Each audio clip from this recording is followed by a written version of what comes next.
हम केदारनाथ पहुंच चुके हैं और गौरीकुंड के पास ही हमने एक होटल में रूम ले लिया है। तो मैं होटल के जो रूम का थोड़ा सा व्यू है और होटल का व्यू है वो सब आपके साथ शेयर करूंगी।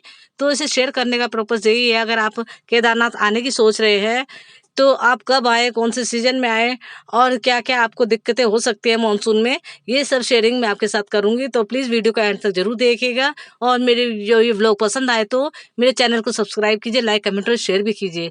तो देखिए ये हमने जो रूम लिया है ये हमें 2000 रुपये में मिला है। तो क्योंकि एक हमने ये नोटिस किया है यहाँ पर ये होटल वाले बार्गेनिंग भी कर लेते हैं और इनके जो रेट है होटल के समय और सिचुएशन के हिसाब से भी रेट घटाते बढ़ाते रहते हैं।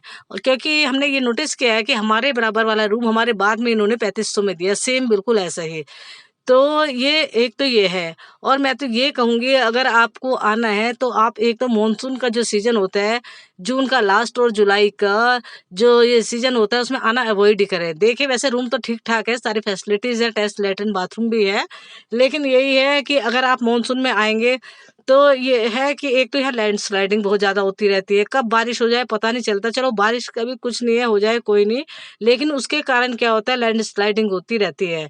तो ये देखिए ये है शेयरिंग में बेड। तो यहाँ पर बेड के हिसाब से भी 500 रुपये तक 400-500 तक आपको मिल जाएँगे। और वही है इसमें भी ये सिचुएशन के हिसाब से इसे घटा-बढ़ा भी देते हैं। तो इस तरह के ये इसी होटल में ही है ये शेयरिंग में बेड। तो बेडरूम ये देखिए 8 इसमें 8-10 बेड पड़े हुए थे। ये ऐसा भी आप शेयरिंग में ले सकते हैं अगर आप आना चाहें तो देखिए। तो ये सभी तरह के यहाँ पर ये सुविधा तो मिल जाती है। लेकिन यही है कि अगर आप मानसून में आएँगे तो आपका ये नहीं पता, ये देखिए कि आपको कितने दिन यहाँ पर रुकना पड़ जाए। तो देखिए इस टाइम भी बारिश हो रही है और बाहर का ये व्यू देखिए। यहाँ जो है आप आवाज़ आपको ज़्यादा नहीं आ रही होगी क्योंकि मैंने कम कर दिया है। झरने की इतनी तेज़ आवाज़ आ रही थी और नदियाँ जो है भर-भर के चलती हैं। मानसून में क्या होता है, हम भी जून के लास्ट में आए हैं, तो क्या होता है कि यहाँ पर लैंडस्लाइडिंग शुरू हो जाती है तो रास्ते बंद हो जाते हैं। फिर क्या होता है आने-जाने में दिक्कत होती है। अगर मान लो हम 4 दिन का 3 दिन का प्रोग्राम बना के आए हैं तो आपको नहीं पता कि आपको कितने दिन यहाँ लग जाएँ। क्योंकि फिर रास्ते बंद हो जाते हैं, तो लोग उधर के उधर और इधर के इधर रह जाते हैं। तो फिर क्या होता है फिर होटल वाले भी हमने नोटिस किया है फिर ये अपनी मनमानी दाम पे ये रूम देते हैं। क्योंकि जब आप आए हो तो आपको होटल में तो रूम लेना ही पड़ेगा, ठहरना तो पड़ेगा ही। आप बारिश में तो रह नहीं सकते कहीं, तो इस बात का भी ये लोग फ़ायदा उठाते हैं। तो इसलिए मैं तो यही कहूँगी कि मानसून में अगर आप अवॉइड कर सकते हो तो मानसून में आना केदारनाथ में अवॉइड करें। और वैसे तो मई से कपाट खुल जाते हैं, पीक सीज़न होता है मई में भी, लेकिन उस टाइम इतना बारिश का डर नहीं रहता है और इतनी लैंडस्लाइडिंग भी नहीं होती। वैसे तो यहाँ होती रहती है लेकिन इतनी नहीं होती है। और लेकिन जो सबसे अच्छा महीना है आप सितंबर अक्टूबर में भी आ सकते हैं। क्योंकि सितंबर अक्टूबर का जो मंथ होता है मौसम यहाँ सही रहता है। इस टाइम ऐसी कोई ज़्यादा ख़ास ठंड नहीं पड़ती है, रात के टाइम तक खैर पड़ती है लेकिन दिन में ऐसा कुछ नहीं है। और आप आसानी से आपको दर्शन भी हो जाएँगे बाबा के और आपको ये जो है होटल वगैरह में भी दिक्कत नहीं आएगी, आसानी से मिल जाते हैं, जैसे कि हमने यहाँ लोकल से पता करा है। तो इसलिए अगर आप आ सकते हैं तो सितंबर अक्टूबर का महीना सबसे सही रहता है आने के लिए।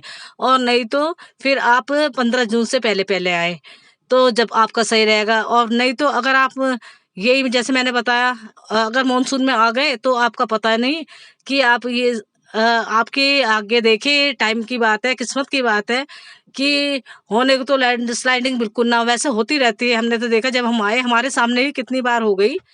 और रास्ते भी जो है इतने मतलब बारिश के कारण इतने फिसलन भरे हो जाते हैं, तो ये भी मतलब एक बहुत बड़ा कारण है फिसलने मतलब चलने में भी डर लगता है।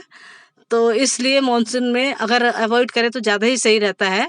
तो मैं इसलिए आपको दिखा रही थी और रूम भी है मैंने ऐसे दिखाए हैं। वैसे तो यहाँ लोग अपने घरों को भी मतलब दे देते हैं किराए पर ठहरने के लिए, घरों में भी व्यवस्था कर रखी है लोगों ने। तो रूम रूम वगैरह तो मिल ही जाते हैं, बस यही है कि अगर आप अपना ये टाइम 4 दिन का लेके चले हो तो ज़्यादा भी लग सकता है और बजट भी आपका बढ़ सकता है। तो ये दोनों बातें आप ध्यान रखकर चलें। तो जब देखिए गौरीकुंड आए हैं तो गौरी मैया के दर्शन कराना तो बनता ही है, जो कि मेन यहाँ का मंदिर है। देखिए कितनी प्राचीन शैली में बना हुआ बहुत प्राचीन मंदिर है गौरीकुंड में। कहते हैं कि केदार बाबा के दर्शन करने से पहले माँ गौरी के दर्शन कर लें तो आपकी यात्रा सफल मानी जाती है। तो हम आपको कराएंगे माता गौरी के दर्शन।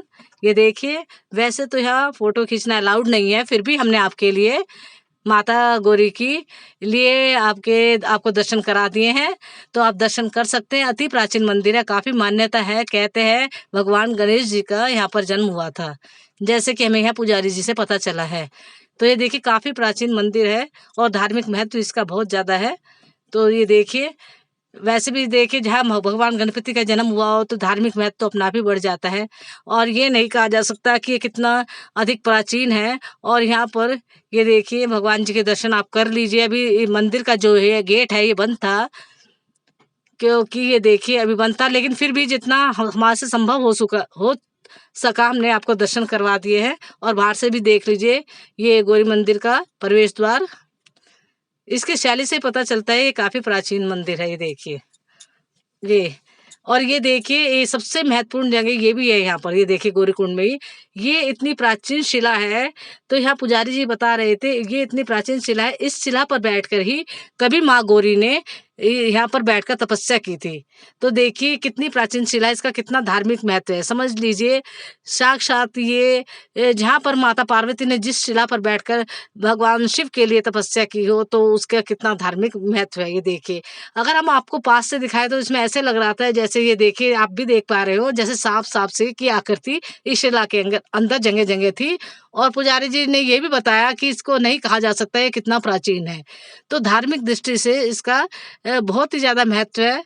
आप देख ही पा रहे होंगे ऐसे स्थानों के दर्शन करना कितना दुर्लभ है। तो भाग्य वाले लोग ही ऐसे स्थानों के दर्शन कर पाते हैं, ऐसे धार्मिक स्थानों के। तो ये देखिए जो कि हमने आपको यहाँ करवा दिए हैं। तो जय भोले बाबा की जय, भोलेनाथ, ओम नमः शिवाय। तो देखिए भगवान भोलेनाथ आप सबकी मनोकामना पूरी करें। ये देखिए, तो जो भी हमारे से संभव हो सका हमने आपको दर्शन करवाए हैं। और आपने इस वीडियो को हमारे साथ एंड तक बने रहे हैं, तो इससे आपको काफ़ी जानकारी जितनी हो सकी, जितनी हम ले सके हमने आपको दी। तो क्योंकि हम जहाँ भी जाते हैं उसकी हम सोचते हैं कि जानकारी उस स्थान की आप लोगों को भी दें, जो कि हमें जानकारी यहाँ के लोगों द्वारा मिलती है।